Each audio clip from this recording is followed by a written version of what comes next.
Kick-hank. Kick-hank. Yo, our good buddy Bill O'Donnell was like last week, yo, where's the kick-hank at? People need the kick-hank in their life. No kanking. No kick-hanking. Well, the kank is back. Hey, you can't kank for half an hour. The kick-hank is real and they're magnificent. Guys, welcome back to Pencil to Pencil Live. Pencil. It's known as Pencil. Welcome back to the livecast. That's right, it's LIVE all the way live, brought to you almost every Wednesday at 8 p.m. EST. Sometimes we have to take a pause for the cause. We were off last week, but we are back in full effect, brother. Let's do the intro. Let's do the tail of the tape. You ready? Well, hello. My name is JAMAR NICHOLAS. I am your first host. I am a Philadelphia seasoned, born and bred person of note. I am on the board of the National Cartoonist Society and also the chapter chair of Philadelphia, Pennsylvania, which just so happens last week, I'll say last week, was WrestleMania week here in Philadelphia. I don't even want to tell you how much business they did in this town. It's crazy. We'll talk about that. Are you part of that business? No, I stayed away from WrestleMania. But we'll talk about that in a second. I am a cartoonist of good standing, and also in the traditional book space, they call me a author illustrator. Leon the Extraordinary is in stores as we speak. But guess what? There's more. In October 1st, Leon Worst Friends Forever will be in stores. It's on pre-order right now. Cop it, why don't you? The title of which is? Leon Worst Friends Forever. I thought I just... I went straight to the date. I would be remiss if I did not introduce my co-host. He is... Come on, your back feels better now, Steve. Make the belt motion. He probably has a real weight belt on right now. He is known in these streets as the world heavyweight champion of webcomics. By God, it's Stone Cold Steve Conley. Hello, gentlemen. I am your fourth host. Pour out a sip for Brett. But I write and draw the webcomic The Middle Age. I was thinking author illustrator. Yeah, it was all over the place there.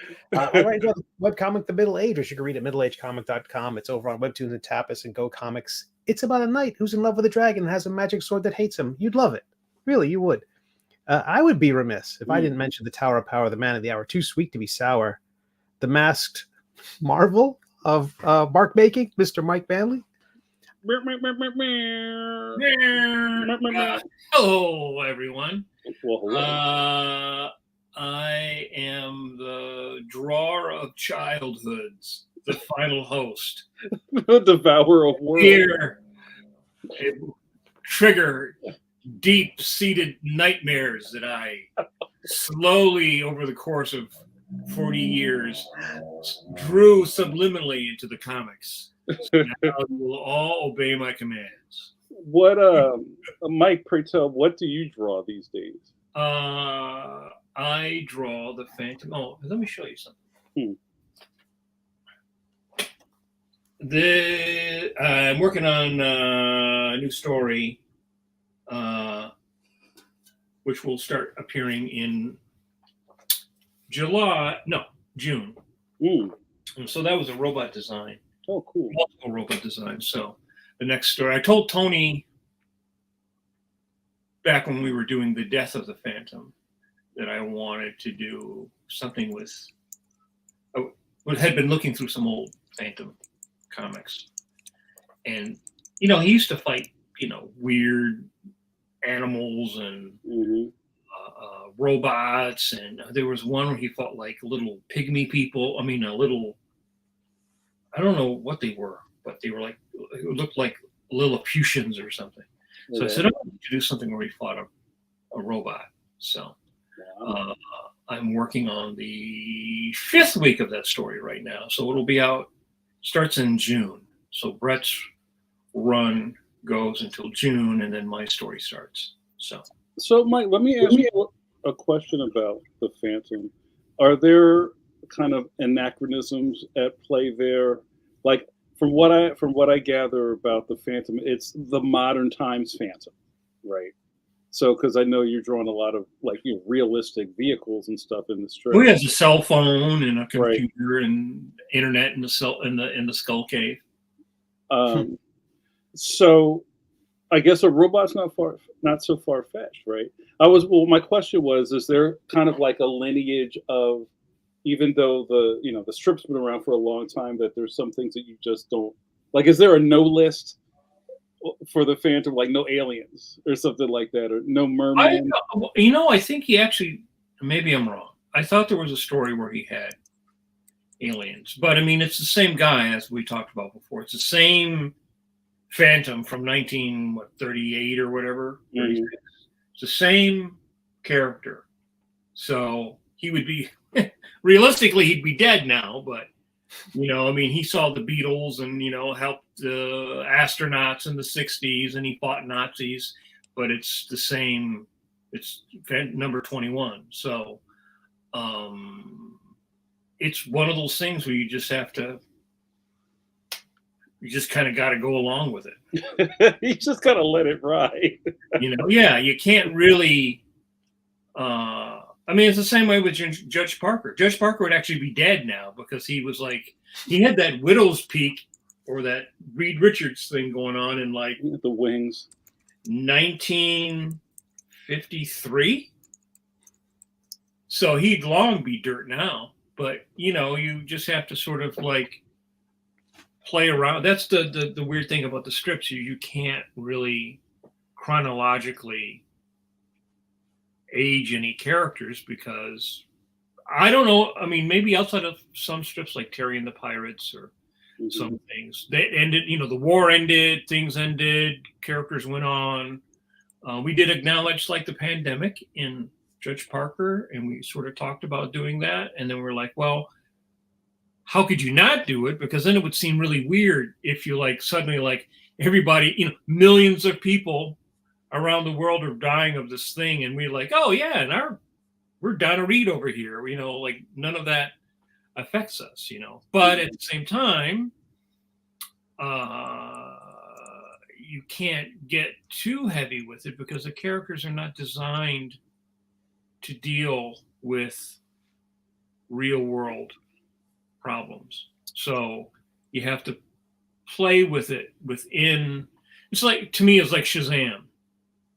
Right? Captain Marvel, the DC Captain Marvel. He's like a much lighter version even than Superman.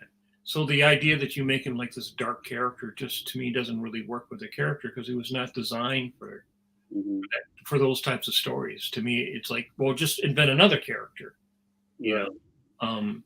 So I mean, that's part of the mantle you inherit when I think you do a legacy.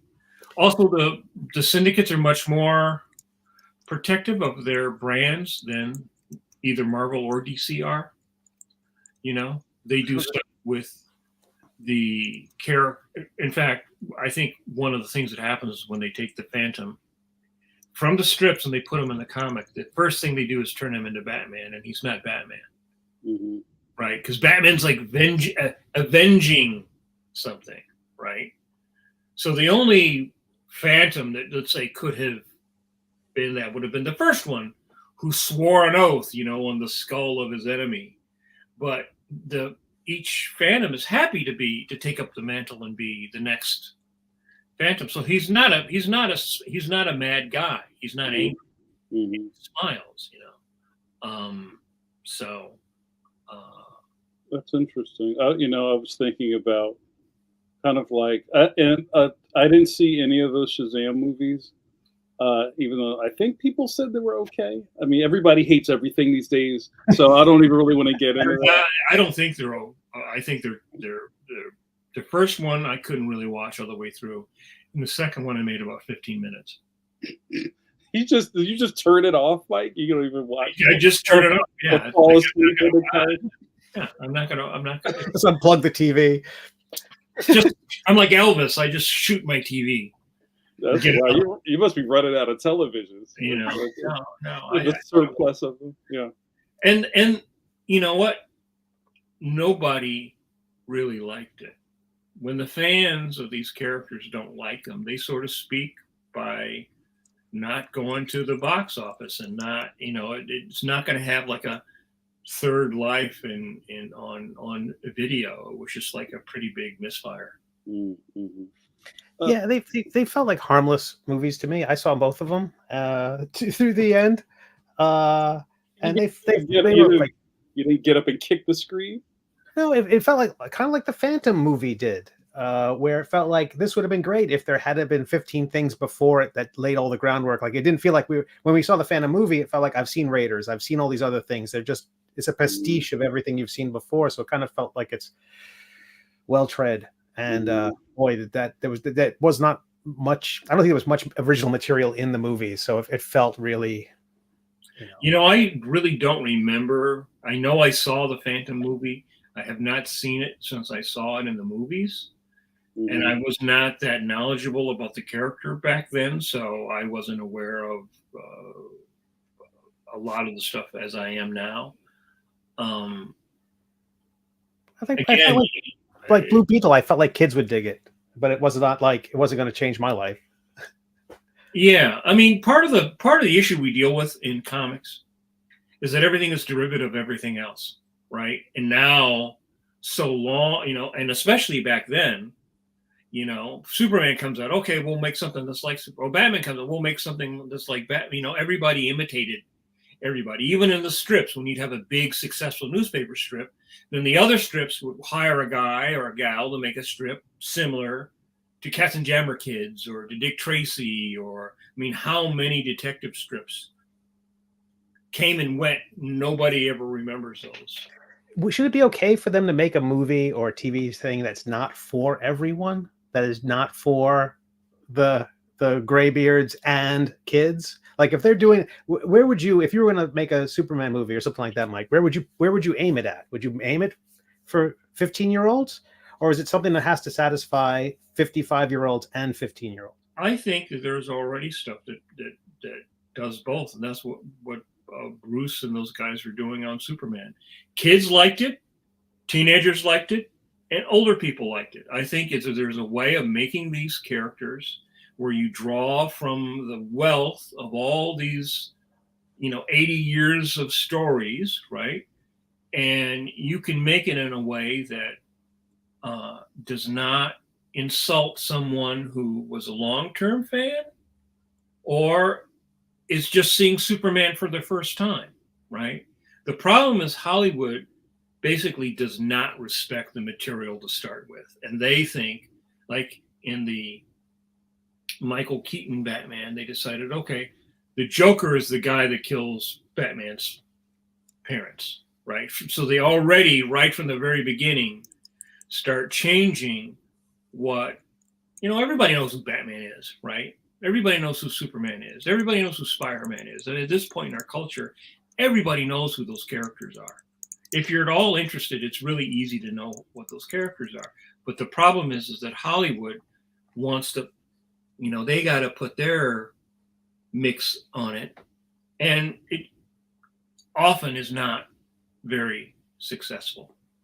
And then they go, well, it's people are fatigued, or they come up with all these other excuses. But I think it's fans are smart, people are smart, audiences are smart. You have to respect people who have been consuming something for all their life, who are fans of Star Wars or Star Trek or Sherlock Holmes or whatever. And I think that Hollywood too often does not respect the fans. It doesn't respect the source material,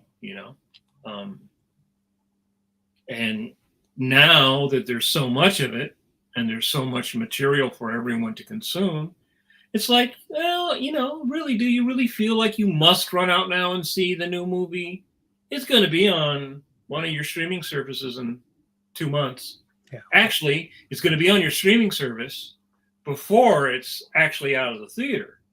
So if you got a fan, I'm a single guy. So if I go, or I go with a friend, or I treat a friend, it's not so bad. You take a family of 3 or 4 people to the movies to see something, it's super expensive now. Mm-hmm.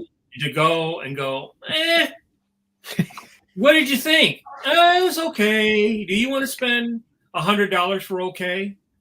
Well, I think, and this kind of goes against what we're talking about, because I agree in a lot of parts that, the things that drew you to go see a movie is that maybe you're a fan of the IP, right? You want to see the next chapter and whatever, and then you're kind of let down by it. And then on top of that, you bring in your shorty.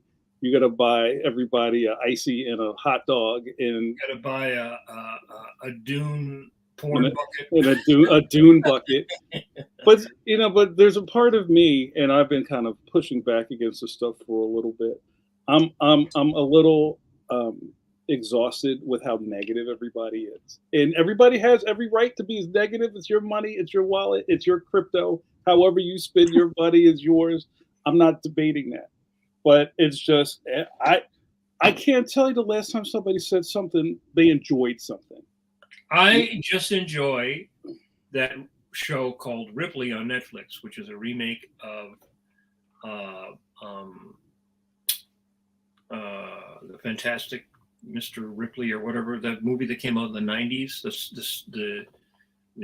story's been around since it had starred Matt Damon, I believe. Talented Mr. Oh, that's a series. It's great. It's in black and white.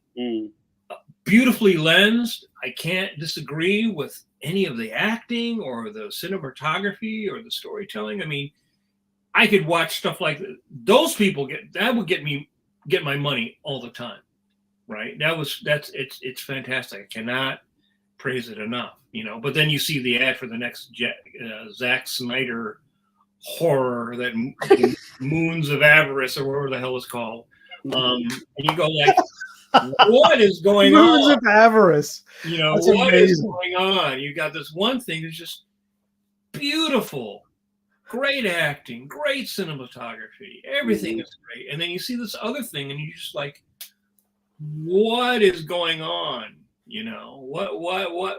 What kind of meltdown is going on there? You like that Moons of Avarice?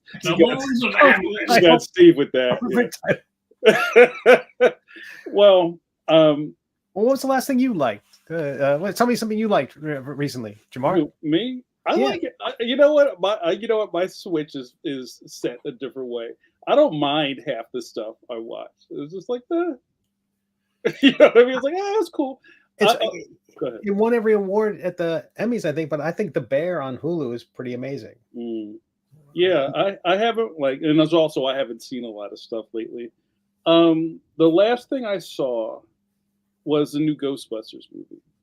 The new Ghostbusters? Yeah. Frozen Empire. And there's a lot to say about that, right? Because I'm a hardcore old school 84 in the theater Ghostbusters guy. And then there's people who are just like low key mad every time they make another movie. And I understand an idea of movie fatigue or maybe franchise fatigue, but people always get really excited when they hear it's a new Ghostbusters movie. It's like you want somebody to just give this thing the way you want it.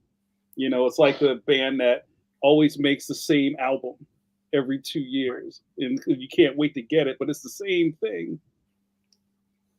So we were kind of talking about this, I think, in my Patreon. And it started to turn. There's some arm folding starting to happen, and I was just like, oh, hold on. I'll say it was fine. I enjoyed it for what it was. There might have been a couple too many people on the screen. There was a lot of people on the screen, but in 2024 there was a new Ghostbusters movie, and that feels good to me. And that's kind of enough for me. Maybe I'm old fashioned. I don't know, but I can't just complain about everything all the time. Well, I guess what it is for me is if I'm going to spend usually I don't watch any TV during the day, so I usually do all of my watching. Uh-oh, what do you got now? keep talking. Keep talking. I usually watch. All right, hold on. I gotta share this. Speaking of Ghostbusters, I didn't mean to cut you off, Mike. I'm gonna take the screen over for a second. This is an official Ghostbusters popcorn bucket. What? Hold on first. What? Are you ready? You ready? This is where you put the popcorn in here. Oh, isn't that ridiculous? Did you get that at the theater? No, not at my theater. I had to order it. Oh, okay. But I mean, yo, how hot is that? See, they know that right? The older fan has got that money, right? Right. What else you got now? What else? Is that another popcorn bucket? Yeah, it's a ghost trap. Is that the butter trap? Ready? Butter trap? Yeah. Oh, usually just put like 5 cakes of butter in there, heat it up. We got a fun night ahead of you, son. I didn't put the batteries in, but this little joint blinks in the back there. You might get electrocuted if you got juice and batteries mixing together there. You said popcorn. You said popcorn juice. Like this stuff, somebody is hitting it out of the park.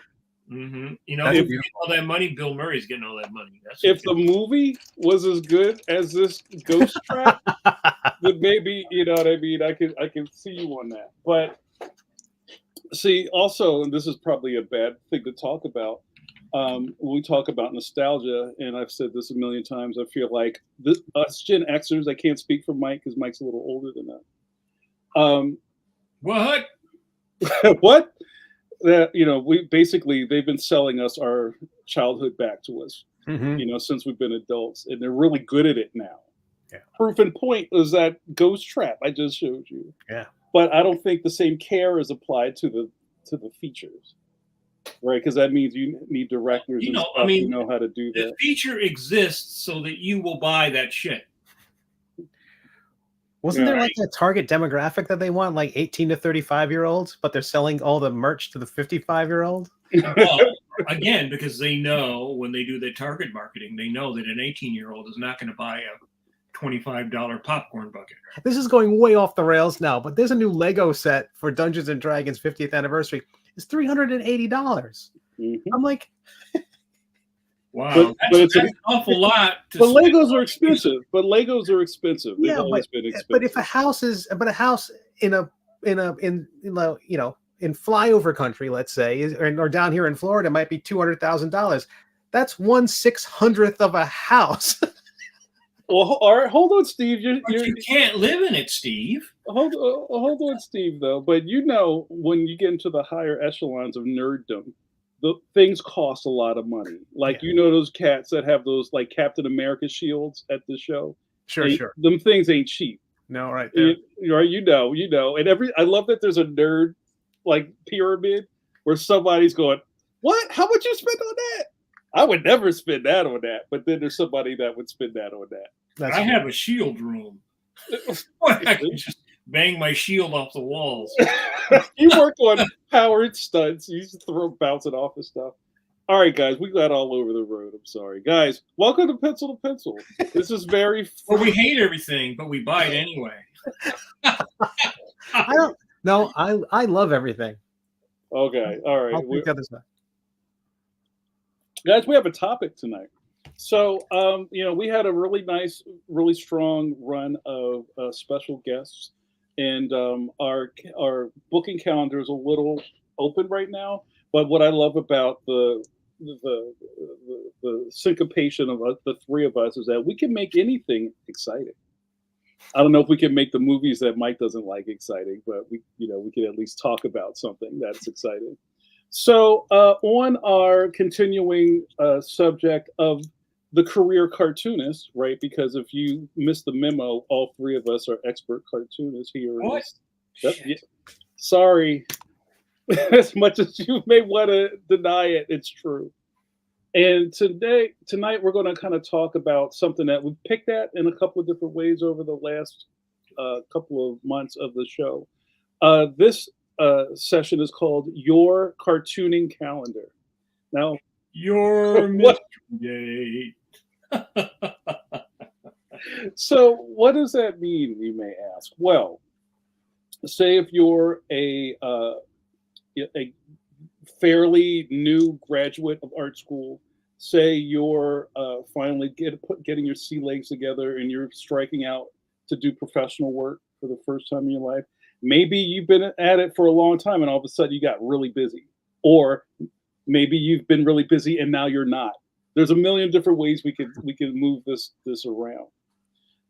I think it's understated how important it is to control your year.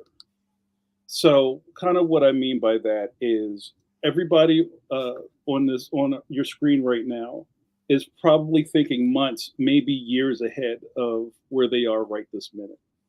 That I don't know is necessarily an immediate thought to a lot of young cartoonists or even people who are like pro-am cartoonists. And I'll give an example of how that may not suss out. I've been at a lot of comic book conventions where a person will come up to me and say like, "Yo, I'm so excited! I'm so happy the show is here. I've been waiting all year for this. Cool, yo, man. I want to do art. I got my thing. I want to do books." And I go, "Well, let me see your samples, right? Like, let me see your stuff." Oh man, see what had happened was, I'm like, okay. Uh-huh. Well, listen, man. How can I get in touch with you? Let me get your card. All of those things, and I've talked about this before, is kind of like you're kind of missing an opportunity. You came to the thing, that's great. Maybe you bought your Captain America shield replica you've been saving up for, but the professional part of it, you're not thinking about before you step into this show. So, what we want to talk about with the rest of our session tonight is how you can control your time, control your clock. Is probably the best way I could say it. So maybe Steve, if you want to jump in here, and maybe if you can maybe pull out a scenario, or maybe we can. Anybody in the room has questions, we can kind of like pick our way through this topic. Yeah, well, so I like starting with the convention idea because that's something we can all relate to. It's a fixed thing on the calendar that's sort of out of our control. When we're working on our own personal projects, it's done when I can say when my next book's coming out, but a convention that's fixed. So, do you guys start by working backwards from that? Is that where you start from? Mm-hmm. Like, if the show is going to be on, July 15th, I need to have business cards done by this date.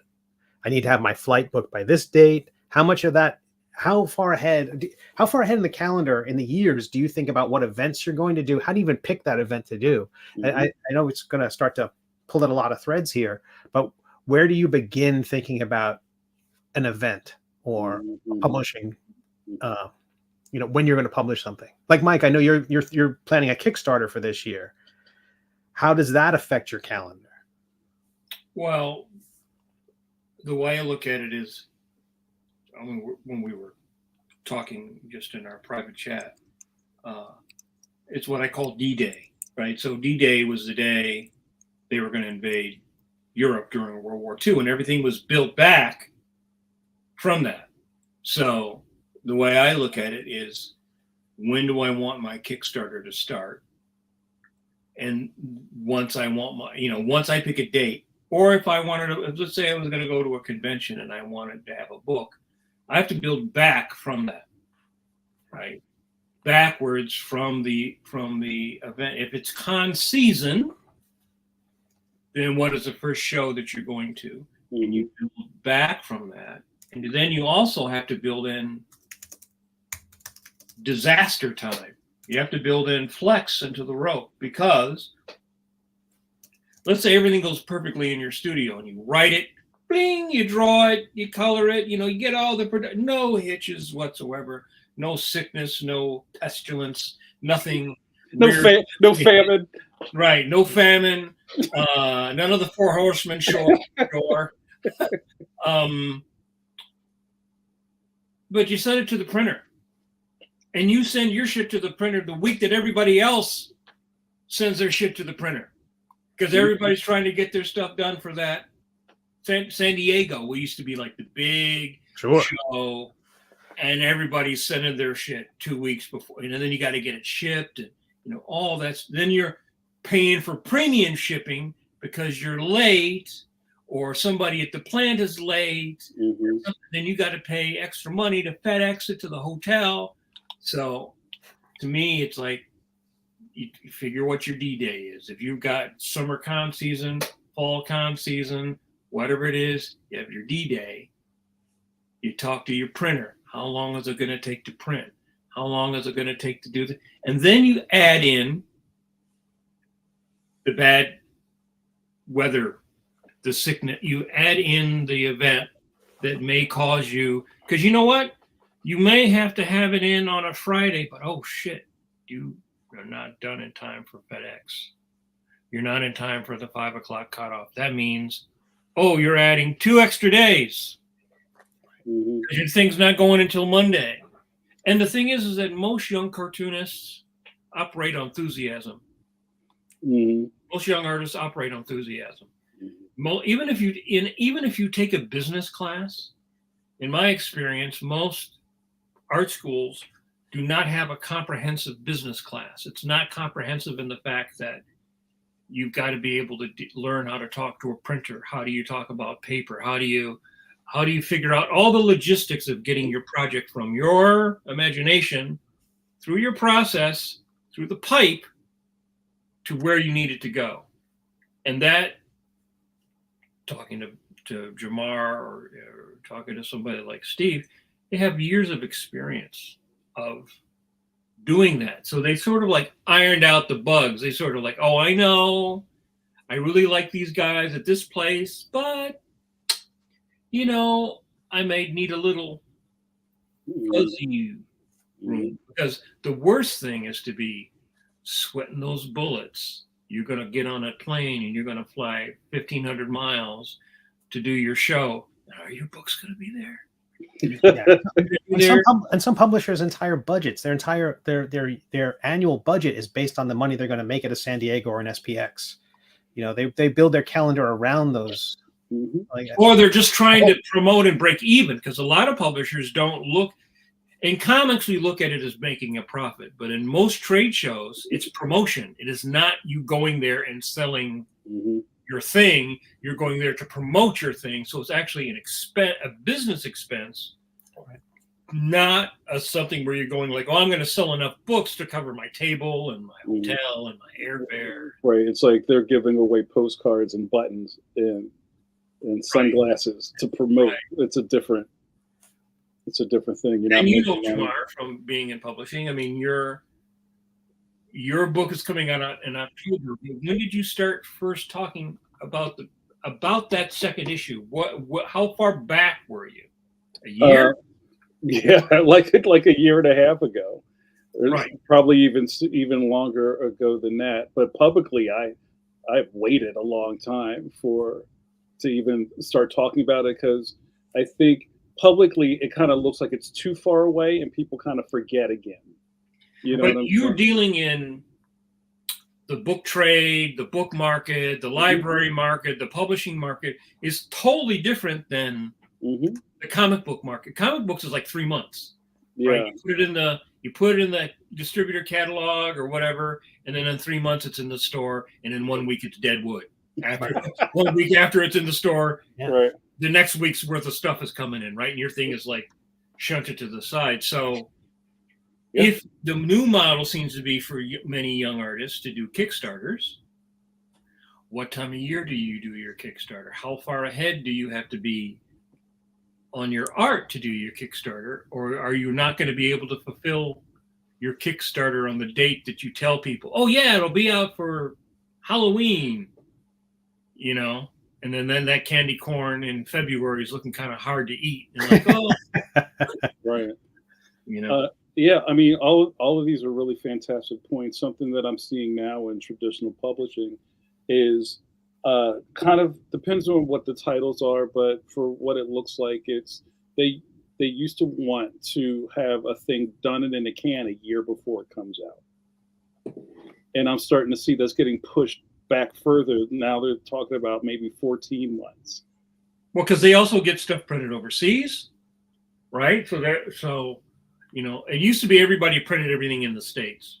And now more and more, I mean, it used to be people who got things printed at Quebec or in Canada or whatever. Like, Le Bon Fond. Le Bon Fond. Right. But now there's all these new printers in the United States who can turn around a low print run of, just say you want 200 books to go to the show. You don't want to be carting 1,500 copies. You're going to print on demand. You're going to print enough to do your circuit. Still, you've got to afford yourself the time and then the wiggle room. That's the thing that most people don't do, and then they sort of get burned. A lot of burning. Yeah. So much burning. And, you know, it always kind of comes back to this thing. It's like, you know, we're hard-headed, right? You kind of don't know what you don't know until it happens. You know what I mean? Yeah. Well, that's what I was saying. There really isn't a business course on how to be a self-sufficient self-publisher. And these are all the steps. And also, a lot of artists really they're just not good at it. They're good at drawing. But to people like you or Steve are actually sort of the rare bird that they're good at the other stuff and actually enjoy the other stuff. I think that's also another thing, is if you hate licking stamps, so to speak, then it's going to create a problem for you. You got to hire somebody who enjoys licking the stamps. That takes a cut out of your profit. You know, the chat's starting to light up down here. But now this is a really interesting conversation. Paul Pate, what up, Paul Pate? Paul Pate says, getting stressed hearing y'all talk about it. You messing with my energies, yo. But see, I mean, I learned about printing and everything when I was high school. I had a job working at printing. I understand printing. I understand the language of printing. Right. So that helps me. I understand how things are made. But a lot of artists have no idea how anything is made. They don't know the language of a printer. So the first thing you really have to do, that's part of the D-Day building back, is you got to figure out where your book is going to be printed. Or if you're going to do stuff online, what is going to be your weekly delivery? How are you going to deliver it? How are you going to promote it? How far ahead do you have to be? And that's very hard in the beginning, because I would say it takes about 5 years to figure your shit out. 5 years of doing it so that it can actually be predictable. Because the first couple of years is not predictable. Your job, everything is kind of new, and you're kind of building your legs and your endurance. So a lot of young artists, we fire on enthusiasm, but enthusiasm only gets you so far, right? And so you have to know, like, you have to plan for the ebbs and flows. So part of that scheduling is like, how many hours a day do I have to sit down, which averages out at the end of this time X amount of product. Right. Because again, if you don't make the product, then all the other steps don't even happen. The chat's talking about, you know, our good friend Afro-futurist Tim Fielder has been talking about his matrix. See what I did there? About not exhibitioning and tabling. And this might be some advanced course stuff that maybe we'll get to tonight. But he's basically saying in a couple of ways that he doesn't spin his wheels trying to get tables at things. Maybe if there's a better way that he can be booked for something, you get invited to things. I agree with all of the things that he's saying. I think that may not be for everyone, depending on where you are in your timeline. Right. That, you know, you can't like demand somebody give you anything when you just got started. You know, a lot of that is a lot of networking and a lot of boots on the ground over the years to get to this point. Mm-hmm. Also, you have to make a product that enough people are excited about, that in general, that they're willing to go, oh, okay, I really like this person's work, it's worth me giving them a $300 table. I'm not paying for your hotel, but I'll pay for your I'll pay for your table, right? And I think there's so many shows now. My prediction is at some point there will be a contraction. You can't have so much because eventually people get tired of it and they go like, "Oh, you want to go to the show this year? I've been for the last 5 years. Nah." And if you are a nice person and you're thankful, also you can work on your fan base to help them tell the show, you should invite this person I like. Right? I mean, you can also work that, but again, all that fits into like your D-Day, right? Are you good at doing that? Are you not good at doing that? It's like I was talking to my friend Mimi and John last night, and I was saying, I have a mailing list, but it's really not worth my time at this point to cultivate the mailing list until I have stuff that I'm going to be putting out that makes it worth me having a mailing list. It's like where do you apply your effort? If you're very new, boots on the ground, maybe you don't need some things yet. Yeah, that would be the one thing I'd push back against. I think a lot of that stuff you can hold off. I like what Ramon said about local shows, inexpensive shows, not increasing your overhead. I'm a big fan of keeping your overhead low and making sure that you don't, you're able to keep this afloat. Because the second it starts losing money, it's a lot harder to justify to your significant other or to the landlord. But the mailing list is low effort. I would get that MailChimp account, the free MailChimp, free MailerLite account, and just start collecting those email addresses. Have that sign-up sheet at the convention. These are mine from the last weekend. Do my little Craig Ferguson. And that's pretty old school, right? The people go, "Oh, okay, sure. If you have a pin here, I'll sign it." I told them I've got a new Kickstarter coming out, and get on the mailing list. You'll be told when it's coming out. And you know what landlords love? Comics instead of dollars. That's right. I can pay my rent and exposure.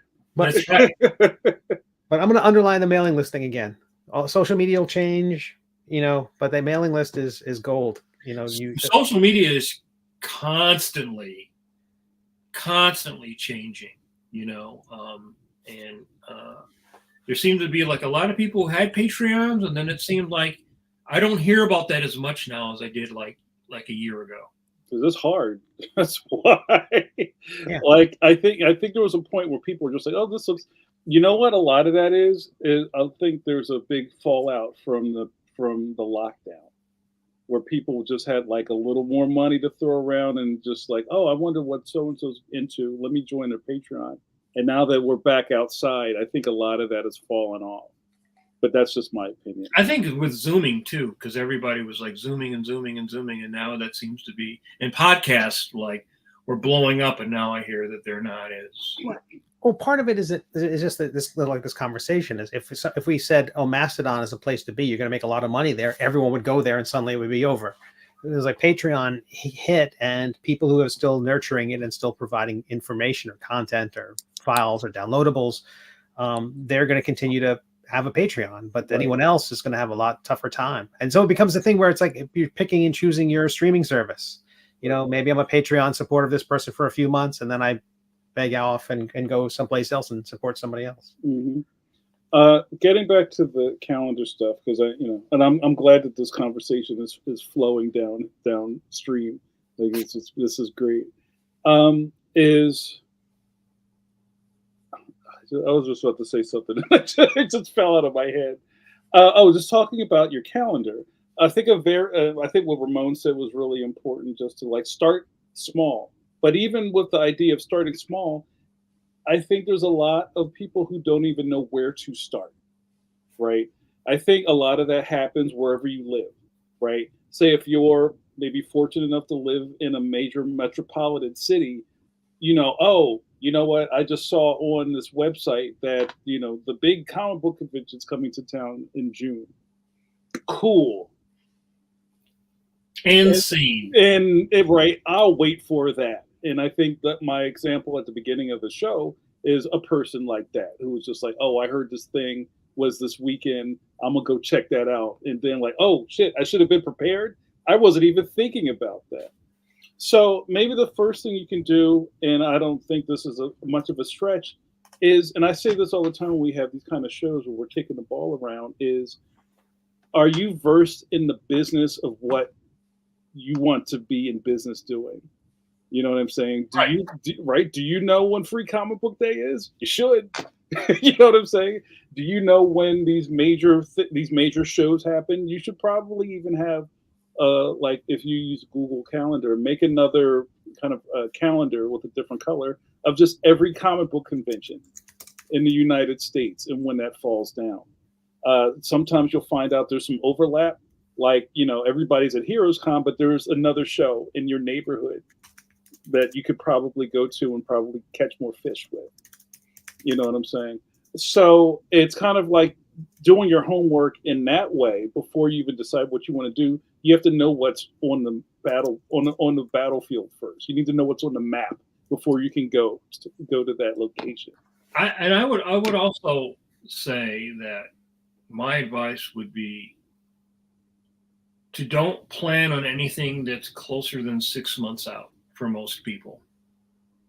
And I know that sounds like a long ways, but actually 6 months will go by like that, Mm-hmm. right? Because by the time you produce your material, because most people think, okay, I want to have a comic ready for San Diego. It's actually getting to the point right now. It's almost too late, right? Oh, I mean, yeah. unless you're like a really seasoned pro and you can do the wheels are all greased, it's almost too late in April to start planning. I mean, it's too late to get a table, so you would be on standby. But let's just say you want to go like a paper boy and like be handing out, like Johnny Appleseed, handing out your comic. You really have to look. If you're in 2024, you got to be looking at what you're going to do 2025. Because publishers look to the next year, right? And the big shows sell out so fast and are so expensive that you have to sort of commit to getting your table in New York or a lot of these. You got to commit like a year. Well, that's why a lot of people commit at the end of the show. They commit to the next year's show, even though they're not sure they're going to go to the show. They'll commit and then get a refund. Yeah. So Tom Zoller, you know America's Tom Zoller. Respect TZ in the chat.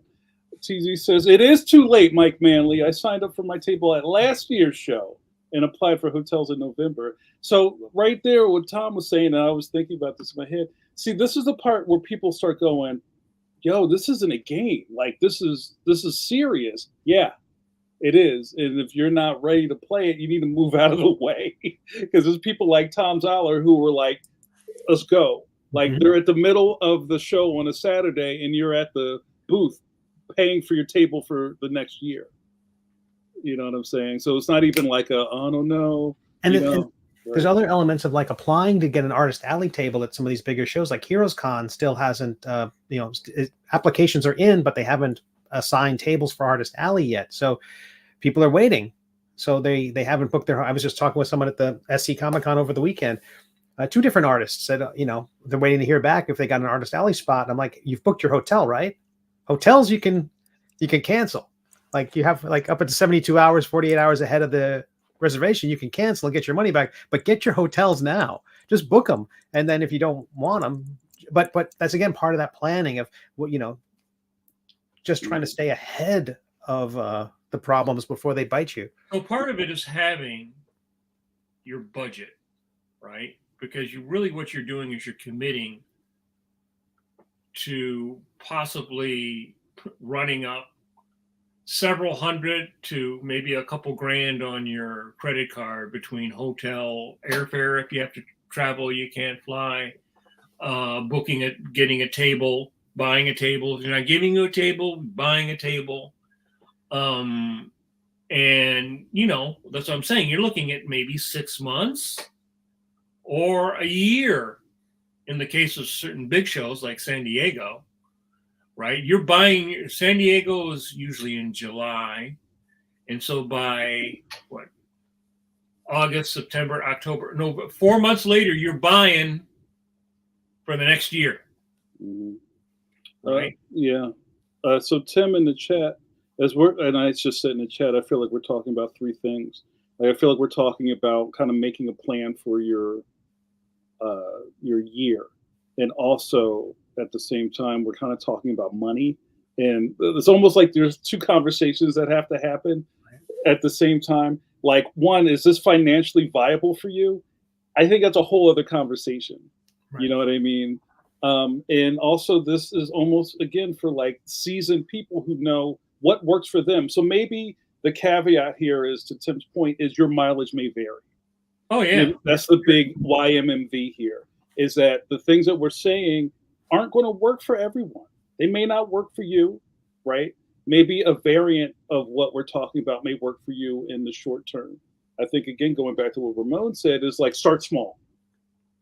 Start small, right? Well, who's your audience, right? I mean, you should have an idea, try to have an idea through the use of social media or a mailing list or whatever. Who's your audience, right?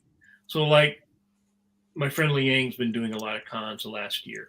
She did them last year. She's doing this year.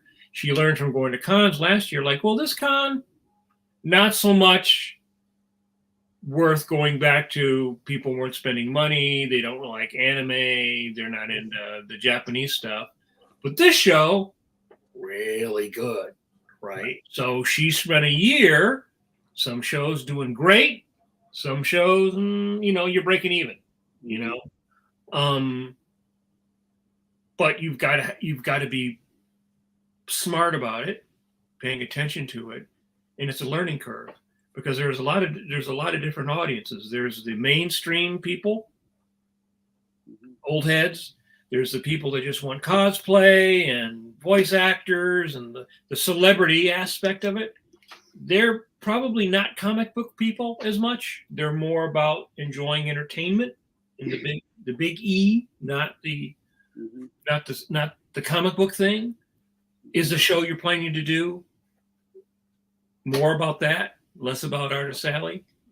And again, a lot of these Artist Alleys, there's waiting lists now. There's waiting lists to get into an Artist Alley. Yeah. So you've got really have to strategy. You have to have a strategy, and you have to have the money and the budget to figure out that.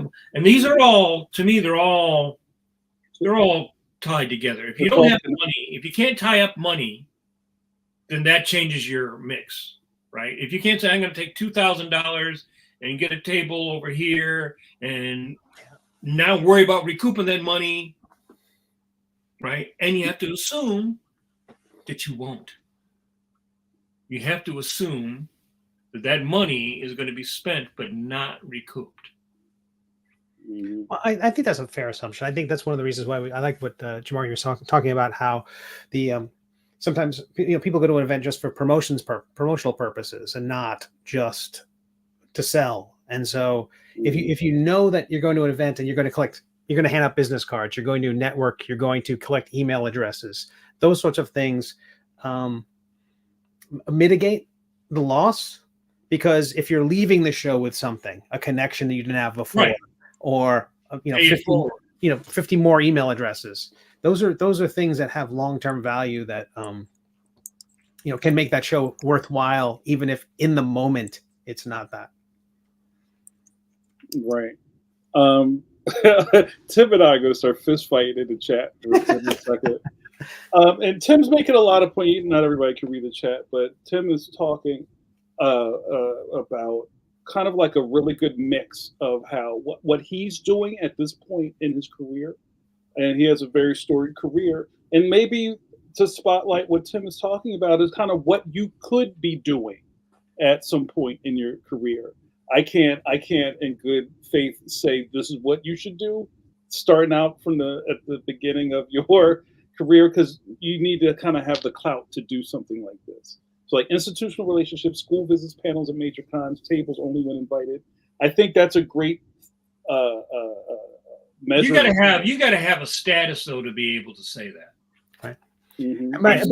Starting out fresh out of Cubert school or fresh out of college is not going to be able to say, mm-hmm.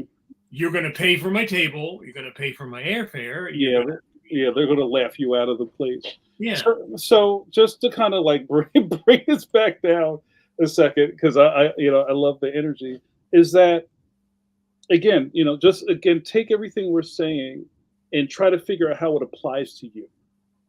I don't know who you are, the royal you, but wherever you are in your career, there's probably something in here you can glean some information from. I saw Amani in the chat just asked about grants and things. I'm a big fan of thinking outside of the box. I really am, especially coming into this thing as a comic book person. We're kind of like, I don't know, brainwashed to think there's no other way except, the direct market. And then when it doesn't work, you're crushed, right? I think there's a million ways to get things going, but you have to be savvy enough to think about how you can make that work. Like when we had the Tribe guys on a couple of weeks ago, when Todd and Larry were here, they talked a lot about that stuff. Maybe to this point, maybe you don't even need to go to comic book conventions, right? But again, I don't know what you're publishing. I don't know what your plans are. I don't know what you're thinking about. But I still think all of this stuff applies to whoever you are trying to do things professionally. You still have to look at the time you have allotted and figure out how you're going to make it work. Well, and so much has changed in the last 10, 15, 20 years because the conventions have changed. The type of convention has changed. There's so much competition now to even get into like SPX and some of these alternative press things. I mean, they're not like little shows anymore. Now they're just as hard to get in or harder to get into than San Diego. SPX is like a button press. Like it's a lot. Well, people sign up and then there's a lottery. It's not like first come first serve. You get into the queue and then they do a lottery. They say, okay, there's 700 people applied, and they'll just have a random number generator, pick 1 to 700, and until the tables fill up. And so then it's not like you can just buy a booth. No. I think half the space is set aside for like grandfathered folks, like folks who've been there from the beginning, and the rest is all lottery. So there was a point where it was kind of like first come first serve, and then it just turned into like trying to get Taylor Swift tickets, and it just didn't work. Yeah, it was just too many, and then it was. But I'm recently finding this kind of experience because I'm at the point now in the comics career, top of the C list, where there's certain conventions that will bring me out and will put me up and give me a table, and that is the kind of show I'll do. It's very difficult. I can't imagine. San Diego might be an exception. New York might be an exception. Something like that, where stars have to align to be worth that investment. Mm-hmm. But I'm in the gaming world. I'm doing the exact same process of discovering the lay of the land and going to a convention. It has been mentioned, going there and figuring out, is that show for you? Is that event for you? Researching as much as you can, because part of the setting up a calendar is trying to figure out what's going to go on that calendar before you even get to scheduling it all. What are going to be the 3 big things I'm doing this year? Mm-hmm. Is all this going to come out in a book, like on some random, if a comic book on some random Wednesday, where, as Mike said, your old news by the weekend? How, planning, figuring out what are the big things. And how does that add up? Like when you're doing a comic book, you're not only planning when the comic's coming out, you're coming out when's the collection coming out, and will the collection be available once you have 4 issues or 6 issues? Or you're doing a web comic, when will you have enough material to even have a Kickstarter? So much of that is so personal, the kind of work you're doing. Like some shows, your work might be universal and loved everywhere. I remember going to Pittsburgh Comic Con and my work didn't fit there. My style was not appropriate for the Pittsburgh show.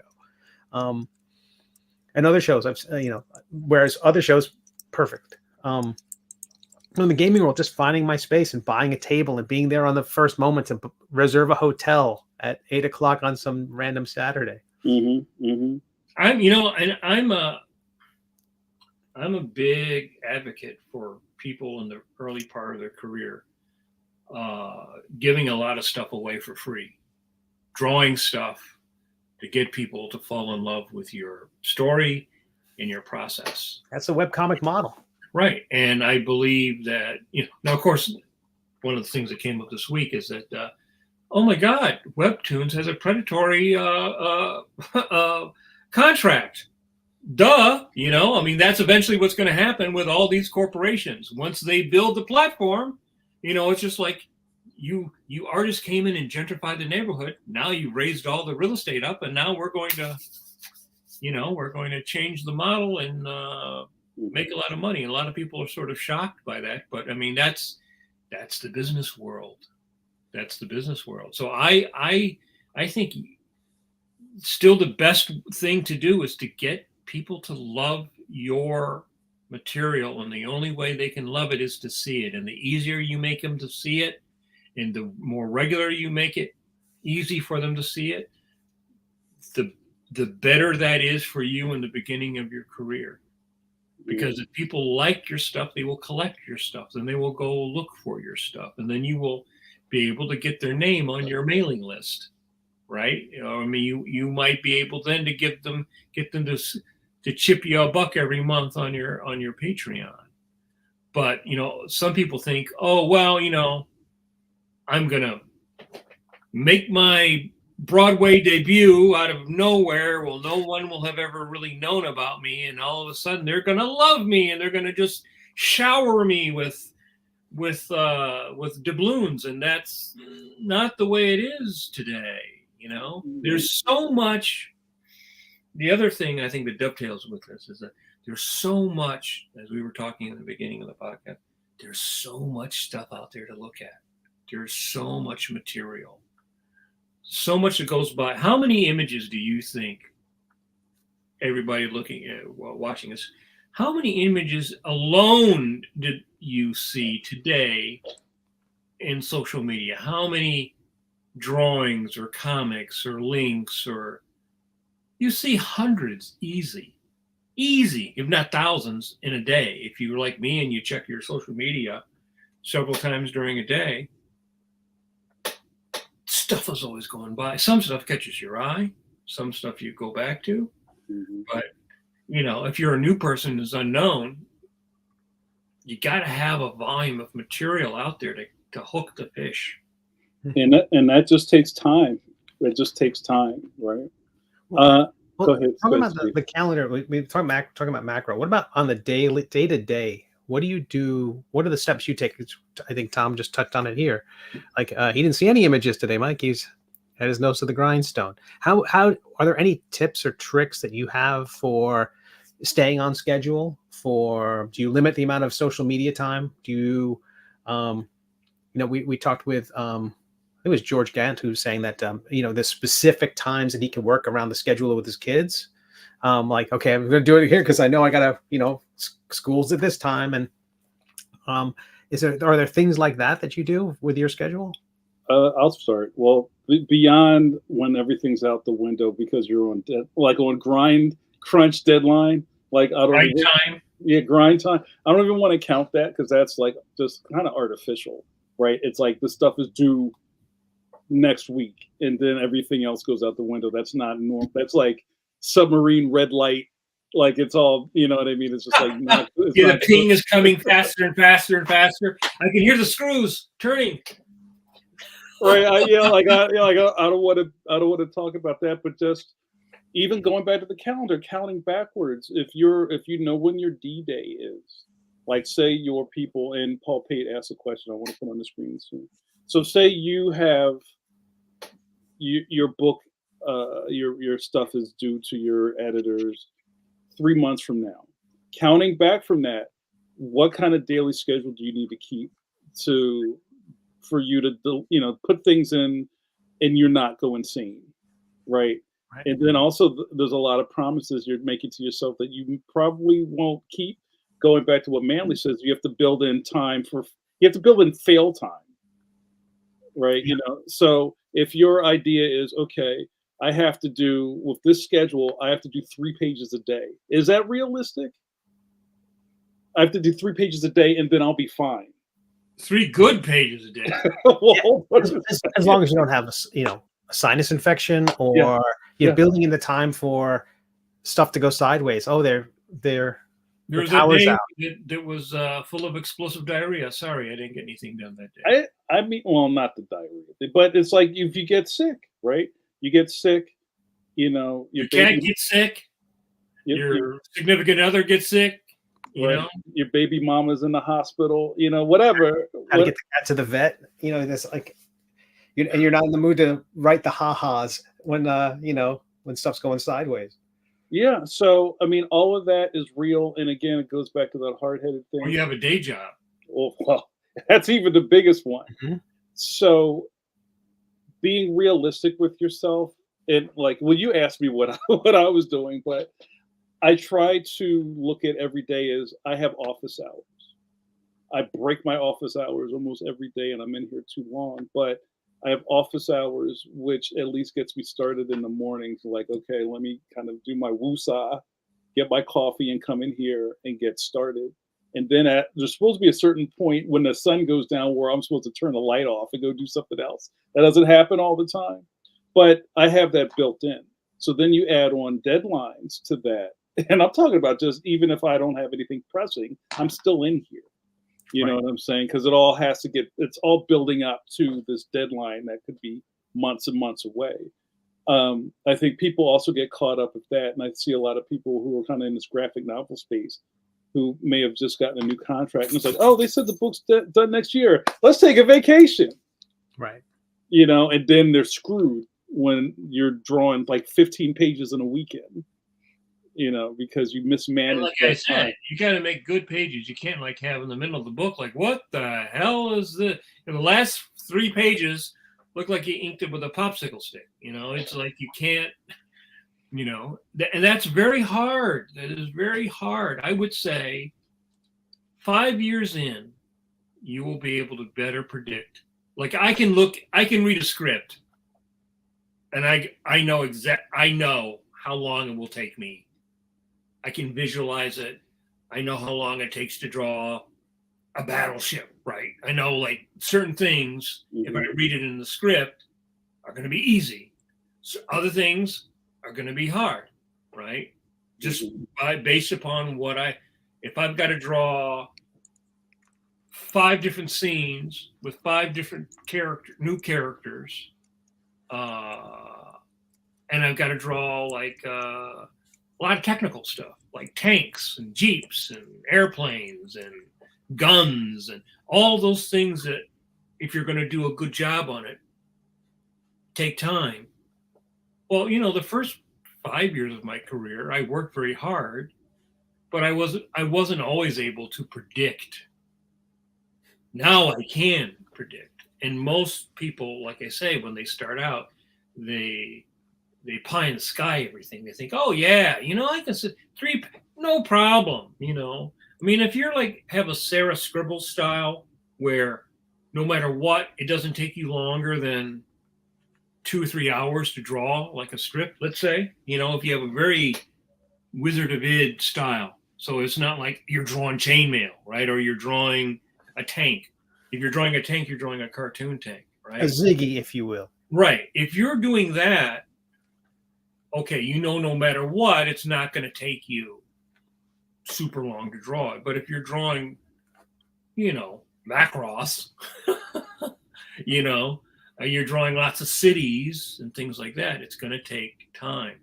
And most young artists are terrible. They underestimate how long. Because some people take a long time to warm up, you know? And so, like I said, if you have a day job, you come home, you probably got to decompress, even if it's part-time. Then you got to get in your studio and you've got to get your, you know, your social media, you know, internet, and you get your thing, and maybe you sketch, and you get your coffee the way you want. You get your, you know, you eat, you get your your environment, right? Get your muse up. Right. Get your muse force factor 5 up, right? For some people, that's a very involved process, right? And so, again, you have to sort of work to the speed that will allow you to create, but most importantly, allow you to create consistency, right? That's the hardest thing, is consistency. And so part of that calendar is planning a consistency, right? That's why I always think you plan backwards. And then, well, what is your speed? I'm a 1 page a day person, plot that out. And then give yourself 5 extra days, 6 extra days. Yeah, right? I had that with one of the publishers, a project I was working on. So it takes me about a day and a half to do a page. And they said, okay, that sounds great. It will give you enough time. And then they gave me not enough time. They gave me a day per page. And that's just, okay. So it's almost like you have to say, it takes me 2 days a page. You have to start, you're haggling with editors about, it takes me 5 days a page. And just so you get a day and a half per page. One of the things I learned to economize my time was I only do one volunteer project a month. Friends ask you for help. You get like a project. Hey, can you do this illustration for this convention? Can you do the flyer for this show? Can you do a logo? Can you do something like that? Something, and you want to help everybody. But I had a t-shirt a while back. Stop me before I volunteer again. and word I up. got limit one a month. That's one of the things that's helped me get stuff done, is just to, I'm absolutely willing to help people, but okay, you're getting June, that sort of thing. Tom Zoller might get the gold star for the night. Never let anyone know how long it actually takes you to complete things. Never let an editor. Well, that's a Scotty method from Star Trek. Right. You never let the editor. No. Because once they know that you can perform that way, then they assume that, then you will always perform with, engine in the red line, So, and also you could turn into somebody who kind of turns into like a deadline monster. Well, we talked about that before, right? Right. Well, like where you can't really perform unless you're up against some insurmountable. There's a lot of people that are like that, right? Task, right. The procrastination until it's like, now I absolutely have no wiggle room. Now I force that forces me into the chair. It forces me to draw. It's an unpleasant thing. You're not enjoying it.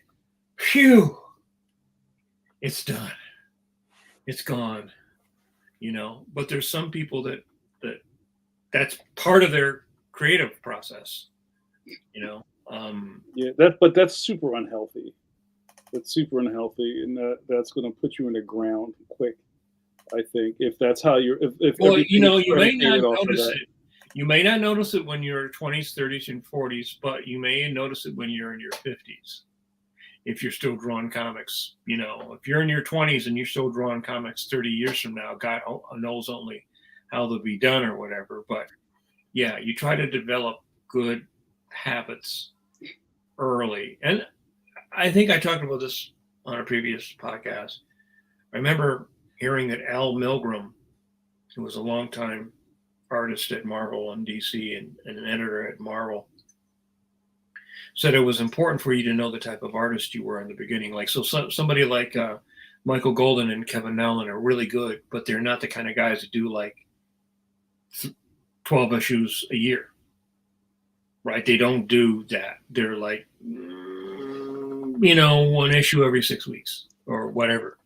So it's really sort of important to know that. And if you know that, then you can build your schedule around that and you can work in that, and then you don't put yourself in a situation where you can't deliver. The worst thing I think is because the shittiest comic book you have ever read and looked at is hundreds of man hours to produce. And to me, the worst thing is to work really, really hard, get the thing done, and then you don't even want to look at it. The nurse is holding up your fresh new comic. It's just printed. No, that's not my comic. Look away, I'm hideous. Look away. Yeah. And again, part of that depends upon where you are in your career. But there's many well-established artists that still deal with that all the time. There's a couple of things that we started here, and I gotta run off camera real quick. But Steve, can I throw this at you, and maybe you guys could talk about it, and I'll be right back. Paul Pate has a really good question that kind of ties in what we're talking about. So yeah, let's put it to you, Mike. What is the lead time on different types of cartoons? Example, the daily comic or the monthly comic? Like you're saying that you're 5 weeks into to the Phantom that your run won't begin until June. Yes. Is the standard for comic strips was to be the minimum of 8 weeks ahead. That's where they would like you to be, is 8 weeks ahead. In the old days, it was even further, right? They would want you to be further than that. And I remember Frank Robbins actually was so fast that he would be several stories ahead. So he just next whole story, next whole story.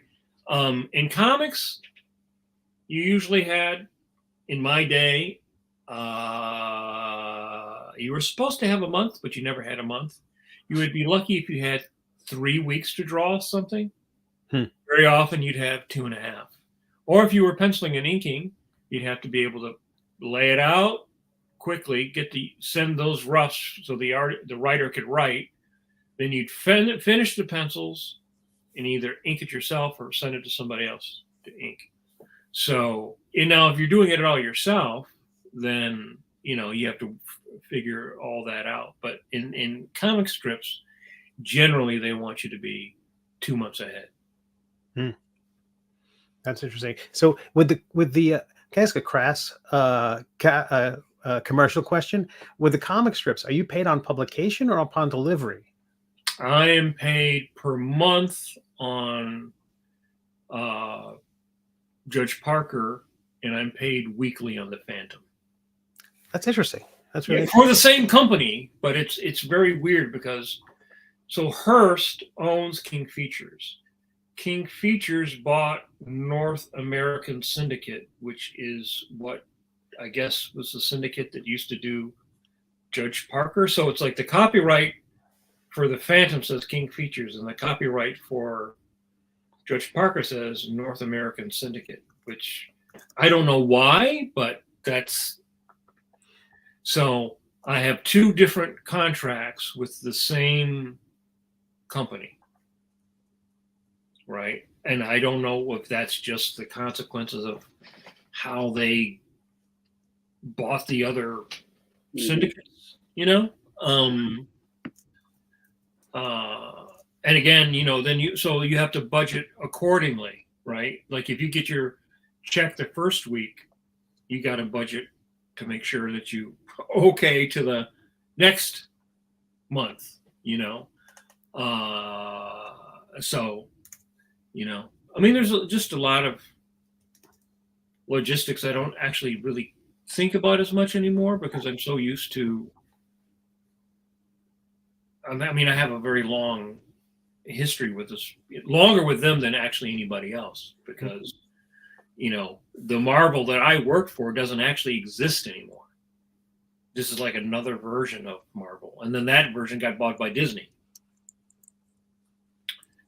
So yeah, The when working on my Kickstarter, so I just recently uploaded episode 300 of The Middle Age, and that's enough for me to do my 3rd collection. Each one's about 100 pages. I don't do the Kickstarters for The Middle Age until I've got the entire book done.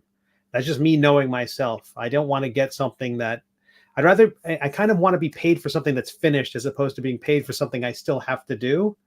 That's just knowing me. I mean, if pay me when it's done, not at the beginning of the project, or or it's depending on the client.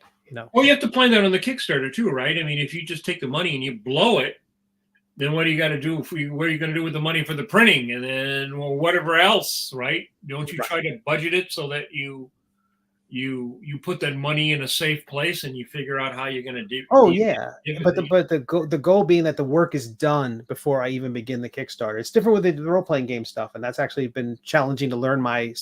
So much of this is so interesting because you got the calendar, and then where you fit in the calendar and how fast you are in that calendar, and understanding yourself so you can even begin to plan, because you're only going to move at the speed of you on that calendar. So knowing myself with the comics, it's like I had to have all of them done before I would run the campaign. But for the RPG stuff, it's like there's play testing, there's all these elements that I'm learning and my own speed for. So I feel like it's interesting. I think it's gonna sharpen how I do my comics too. Paul Pate just said in the chat, so like Marvel Comics is only a month ahead, or maybe 3 weeks. That seems like high pressure. And then I went, ding dong.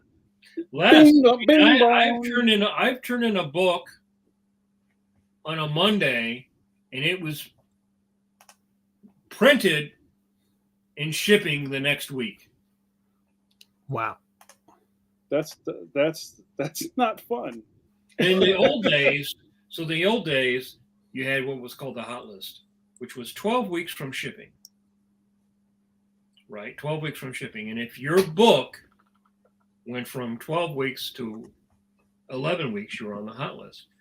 Many books with many hot artists during those peak years were down to literally 2 or 3 weeks before, and then what would happen is the printer has time blocked out on the press.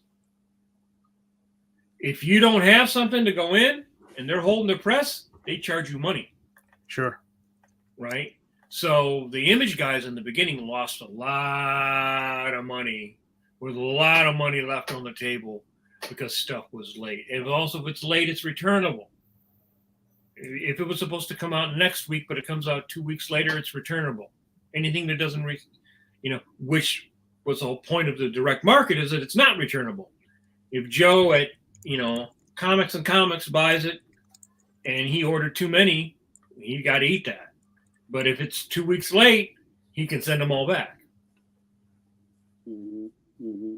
It's in, as much as the internet has kind of exposed, maybe is a good way to say it, people to how the sausage is made in American mainstream comics. I think people, before you sit down and actually look at a calendar and look at that there's only 24 hours in a day, they go, holy crap, that's almost impossible. Yeah, it is. You know what I'm saying? So not everybody is built to do monthly books. And we may have talked about this before, and it kind of burns my toast as another professional when fandom kind of like grinds out on a creator because they're slow. Sure. Oh, this guy want to eat. They go like, "Oh, that was good. I want some more." Where is more of what I like? Where's the more button? Right. Where's the more of what I like? I have no, idea how it's made. I have no idea the process that goes through. I just know that I want more of that. And at the same time, there are people who deliver more all the time who are not nearly as rewarded for turning out stuff. There was a lot of that back in the day. You would like a regular guy? Nah, fuck you. You're not special. It's the guy that's blowing the deadline that everybody wants to dance with. That's the person that's special. Not you who's delivering every month. Boring. You're not hot. I mean, there was a lot of like weird stuff like that, But again, if you're doing like Steve is doing, right? He is the alpha and the omega. So if he doesn't do it, he can't get like I'm going to get some fill-in issues of the middle age, and if you're building up your audience and you fall short, then people move on. I think that's the other thing that ties into what I was saying earlier. People move on. There's just so much stuff now. Are you really that special? Well, people asked about. Well, people have asked about like how much of the Webtoons audience, how much of that turns into supporters on Patreon or Kickstarters or things like that. And I'm like, very little, because it's just this fire hose of material coming out of Webtoons all the time. There's always something new. But the counter to that is my schedule for the middle age slowed down in the last 18 months, I would say. There was only like, not that many episodes last year. I kept it going, but it was more like very slowly, just enough to, make monthly episodes. My schedule just didn't allow anything else. The audience was very receptive because I put in 5 years of updates, because it was sort of like that. I do feel it's a thing where if you have to earn that. I don't think you lose it necessarily. People will get distracted, sure, and people will move on. Heck, I've had people pass away who are readers or supporters on Patreon. But the idea that once you've built up a reputation and have delivered an archive of hopefully timeless work, stuff that isn't necessarily date specific. It's not like, hey, we're doing all our jokes about the last election or something like that, which, fades quickly. And I don't know, evergreen content, and a lot of it will earn you a great deal of loyalty. You've paid so much ahead that I do think that that also new people can discover all that material as well. It's not like it's gone away like last month's comics are now have their covers sliced off and are sitting in behind the 7-Eleven. Do you guys want to start wrapping up? Or you want to go a couple more minutes because we're almost at our time? We can go a couple more minutes if we got questions. Steve, how do you feel about that? Yeah, we've jumped in to talk about this. Well, Ramon's comment about jumping back to conventions for a little bit. This is more like too many creators go to cons for fun than actual profit. That jumped out at me during the conversation, because there is the context of too many maybe undersells the idea that cons are a place where you can recharge. And there might be a third value to a Comic-Con. It's not just selling and not just making contacts. It can be a place where you can get your engines going again, and you can be inspired. And I think that's a value. I don't know if you guys have any thoughts on that. Well, I mean, even to Tim's point, I feel like, as we talk about the calendar and everything, if it's doable, like if it's near you, if it's drivable, if it's something that you can even get a pro badge to get into and not have to pay for it. Sure.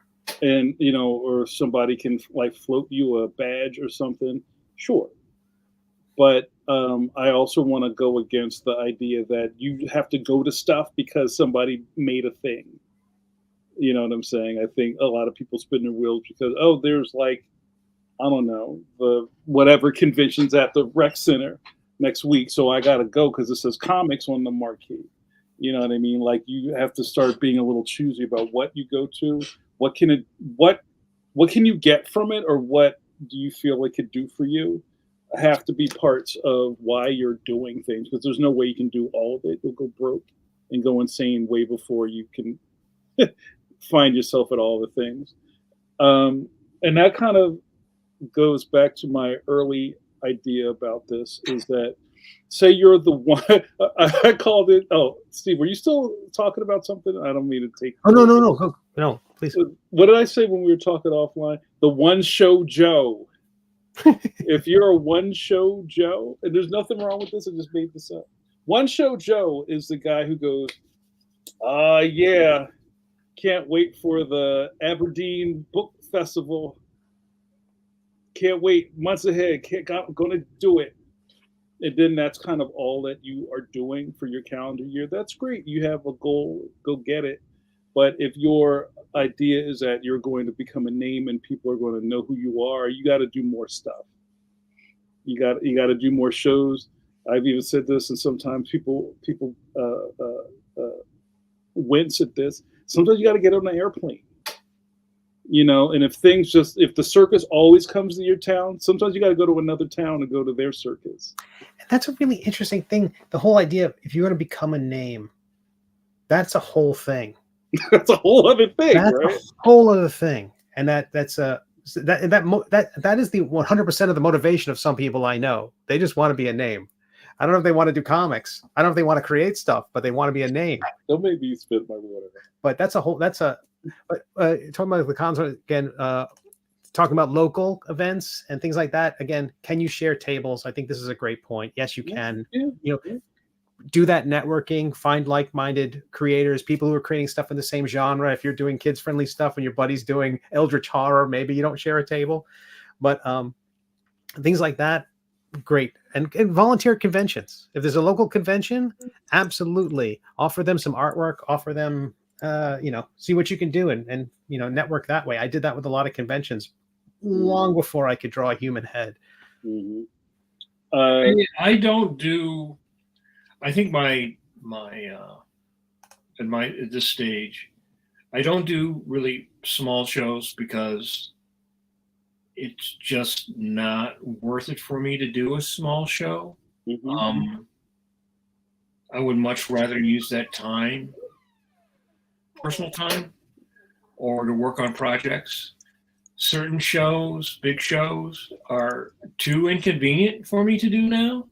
Like I did San Diego a few years ago, and I just walked it, and that was much better than exhibiting because there it's like you're spending so much money to have this your little storefront there that I didn't really get a chance to go around and see stuff. So I'm sort of a different mind now. I mean, I'm going to do the Terrificon, maybe Baltimore if they'll have me. But I sort of feel like at this stage, I don't feel like doing a lot of conventions because I've been doing conventions 50 years almost. Yeah, something Tim was talking about, like the idea. I've been doing them since I was like 14. I just did one over the weekend and just schlepping those boxes up and down a hill. I'm like, I don't want to schlep boxes. I don't want to schlep art. I don't want to schlep a bunch of originals because, again, I've done all that. And what I find out is that, A, if you want to buy my art, you can just send me an email and we can do the transaction, right? If I have to take my art and I'm taking valuable stuff, well, then I got to worry about having my valuable stuff. I got to take it back to my hotel room. I'm not leaving it in the convention space. It's just all the logistics. Like I used to always take all the issues of Draw, all that stuff. And then basically what I found out is like, it's better for me just to show up and do sketches and sign people's books than it is for me to haul. If I have a sketchbook or something simple, fine. But all that other stuff, it just ends up being for me, right? It ended up being the kind of thing where I would spend all this time, spend all this money, ship all this stuff. It didn't return me enough of a profit. I would make more profit drawing at a convention. And I'm also at the point where the thing that I really, for me, what I enjoy is talking to other professionals, people that I don't get to see in the flesh. I might only see because I'm on the West Coast and they're on the West Coast. So all conventions are sort of the same. There's something going somewhere in the background. You've got a bunch of celebrities. They're all selling basically the same kind of stuff. So it's like I have to really think now, the time that I would do at a show, what is it going to return to me? What am I going to get back out of it? Would it be better for me to limit the amount of shows that I do and spend more of that time actually making personal projects? Mm-hmm.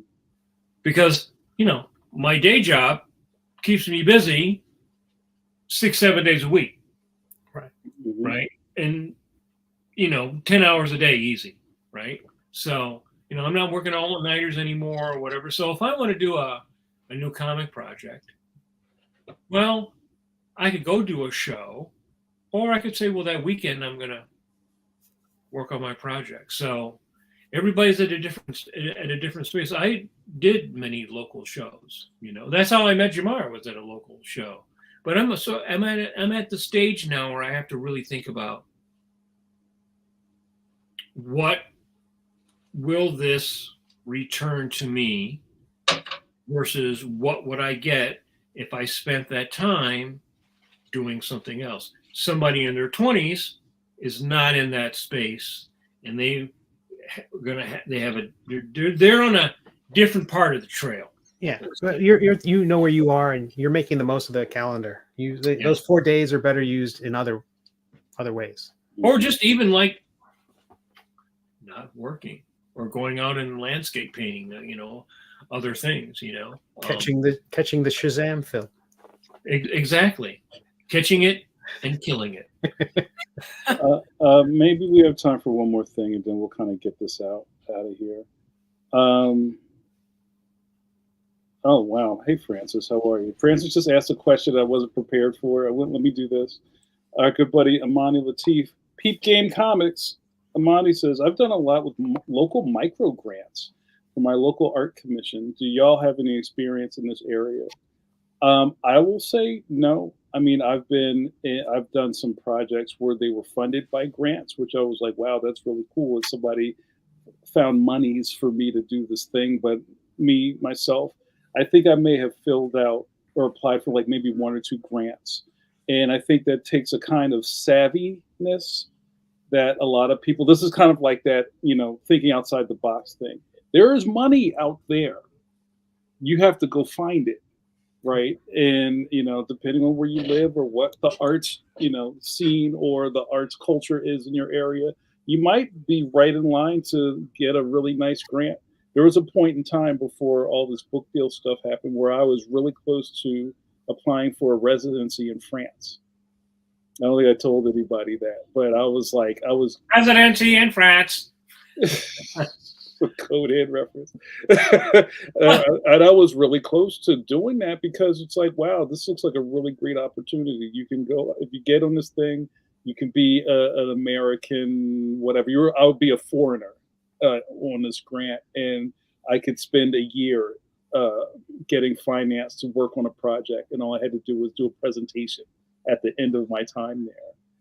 It's like, that sounds amazing, but nobody would ever tell you that. You got to go find that stuff. You know what I mean? So if your head isn't pointed in that direction, then you're never going to find it. But if you're just trying to find any kind of crack in the wall, you can. I think that's really smart. But again, this goes. Oh, I'm sorry, Steve. But again, this goes back to your mileage may vary. Like, what is exactly what you're trying to do? What are you trying to do? But for grants, states have indexes, and if you find out your local state, they like to award those grants to people in the state or in the locality where they are. They don't want to, someone in California doesn't want to hire someone out of state for a local grant. So kind of have a favored nation status if you apply within the state. But go check out those online directories in your state. And sometimes there are hoops to jump through to get on there and to list yourself on there. And you'll see a lot of stuff that doesn't, someone needs road work done or bridges need to be built. It's all part of the same state requisition system. But they do exist. You can be like a coyote, go out and like paint the road done. But that's also a really fantastic way of kind of like beefing up your business. Like there's a thing that I just kind of learned about in town that I'm not set up for because it's more of a fine arts bent, where there's this kind of like municipal grant that you can do a residency in this kind of like incubator, like an art incubator. And you can have like maybe space on the show floor, like people kind of come and just like do their shopping and do their thing, and you can be like in the window in your little pod working in your studio. That sounds fantastic. Yeah, it's like a permanent comic conventions position, right. But there are also some really interesting things that were built into this thing. It's like if you do get the space, you have to do office hours. Yeah, you got to run off my desk. Yeah. And there's also some co-op stuff. Got to be in the fishbowl. Yeah, like you can't just like roll in because we know how a lot of our artist friends are. You just can't roll through whenever. Like you have to be here so people can interact with you. That was a big part of it. So there's lots of fantastic things out there. You just got to look for it. One other thing I was going to say to Monty's point. Sorry about the dog. that I didn't put on screen was talking about other opportunities, like, you know, doing school visits, doing library stuff, teaching. Not everybody has a personality for that. You know what I mean? Like, I know a lot of people who like, you could just have them jump off a cliff before they stood in front of a group of fifth graders. Right. You know what I'm saying? They just can't do it. But if that fits your personality and kind of how you want to get started in whatever game you want to play, I think that's fantastic advice. But it's not for everyone. All right. I guess I talked us into a hole here. All right. Yeah, I've never applied for any residencies, and I actually don't know whether that would be the type of thing. Mhm. Like, it would be more, if I was going to do that, it would probably be painting related. It would not be Right. color Right. Like, and most of those things aren't set up for comics either, unless you were, you brought your drafting table in there and you were just like working like the magic of Disney, where the people was like watching the Right, animated yeah. movie of their thing. And that's kind of performative, but I think that's a really cool thing that's outside of the norm. All right, guys, let's start to wrap this up. This was great. Steve, do you feel like we hit our markers here? I think we did. I think we knew it was going to be challenging, because that, even just trying to pick dates on the calendar from which to work back from Mhm. would be challenging. And so I think we managed to keep it under control. Yeah. Yeah. I mean, like I said, my benchmark was always give yourself 6 months. Give yourself 6 months. Whoa. The moons of avarice. I love it. The moons of avarice. Yeah. And I think if you can do that in the beginning, give yourself that 6 months thing, you'll be happier for it. I think you'll stand a better chance of being able to get the project done, Mm-hmm. and not have that uncomfortable, like nervous, sweaty energy at the end, where you're stressed out to get it done. Oh, if I could have only have proofed it one more time, I would have had all those misspellings in it. I would have inverted, page 3 and page 9, Mm-hmm. all that stuff, all those headaches come from, just sort of poor planning. And if you're not good at it, get somebody to help you who is. Mm-hmm. Mm-hmm. Get somebody, a friend, who's good at that, who's good at helping you. You might have to pay them. Well, I don't know. Yeah, I like what Mike's saying, and even just to reiterate what he's saying, there are a lot of things that maybe you're not well versed on it. You can figure it out. Maybe you have somebody who knows how to make websites. That's not you. Parlay with them and figure out a way that you can get a website made. And I'm a big proponent of networking. That's how I got to where I am, is networking. You know what I'm saying? Like, it's just essential. And like, you can't do this stuff. No man is an island. You need, like, as many people to help you stay afloat as you can. So don't kind of poo-poo that. And I've even said this, even if you're in a Patreon or you follow like Steve, or you're a subscriber to Pencil to Pencil, this is a network happening right here. You know what I mean? So things don't always have to be on the other side of the fence. You could be in the middle of a network right here. It's just, you have to figure out how to make it work for you. Right. But also part of networking is actually being an honest sharer, because some people are happy to take, but you've got to be good at sharing, right?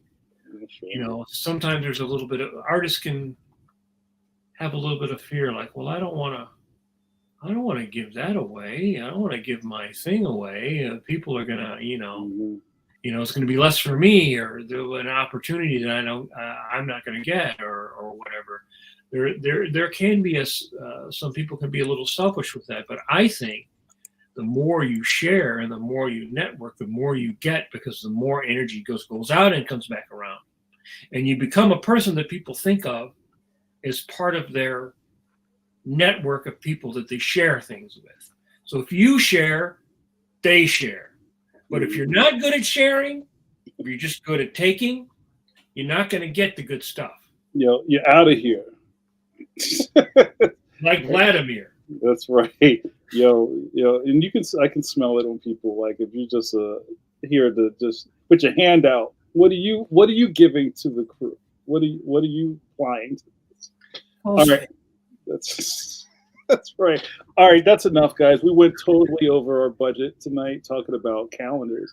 We got to wrap this up because we got to get Buy back yourself to a nice calendar. Oh, you good. So maybe my last thing to say is, again, your mileage may vary. We talked about a lot of stuff tonight, and some of it's going to apply to you, some of it isn't. Maybe at the very least, you heard something that might spark something in your brain case to maybe look into a little later down the road. And also, again, I always say this every week, like, your hosts here, your humble hosts, are all expert cartoonists. So, look at us as a resource, right? You could always email Steve and ask him questions. And while you're at it, buy his stuff, why don't you? Ask Steve. Would it kill you? Would it kill you? Would it kill you to buy all of his products? Really? Right? All right, you guys, that's it for us. I think we did a great That show. looked great, Steve. Oh, wait, hold on. Let me put that on screen. Hold on, Steve. Thanks. I might be out of focus. And that's when you've printed that in-house? Mm-hmm. That's wild. He's adorable. Are you working a little bigger now? That seems like a bigger print. This is a 3-up. It's easier to print and get the detail and have the print survive the process. If I print this very small, then it might fall apart. I don't have one of them fancy resin printers. This is all filament. Wow. So, but at the convention I was at, I had some things like this on the table and they sold. I'm like, I didn't expect them to. They were just there as decoration. I love that. I love that your workbench back there is turning into a pile of gray things. All this plastic. All this. Yeah, it's so cool. And Steve, why don't you give a plug for your Twitch? Hey, I haven't been doing that. I've kind of been off the last month and a half, just focusing on my own schedule. But if you wanted to sign up there, it's twitch.tv/Steve Conley. And but check out the links there. If you go to the Twitch, you'll find links to my Patreon, links to Discord, all that stuff. Discord's hard to give links to, but yeah. I got questions? Try it. That's all sculpted in Nomad on an iPad. Anybody can do it. Check out the work that Lard D'Souza's doing. Check out what Tony Moore is doing. Fantastic stuff. Yeah, I know. Look at that, man. All right, guys, we had a great time. We're going to get back to it because, us career cartoonists always got to be in the chair. So thank you guys so much. Guys, we had a wild week. We had an earthquake on the East Coast. We had an eclipse yesterday. So, I'm just waiting for the locusts or the frogs to start falling from the sky. Cicadas are on their way. Yeah. When the cicadas, Neil Sedaka is on his way, like stepping on buildings. So I say in these troubling times, it will be imperative. I would be remiss if I did not tell you to, for the apocalypse, wash those Kirby hands and find shelter. Guys, we'll see you next time. Be good.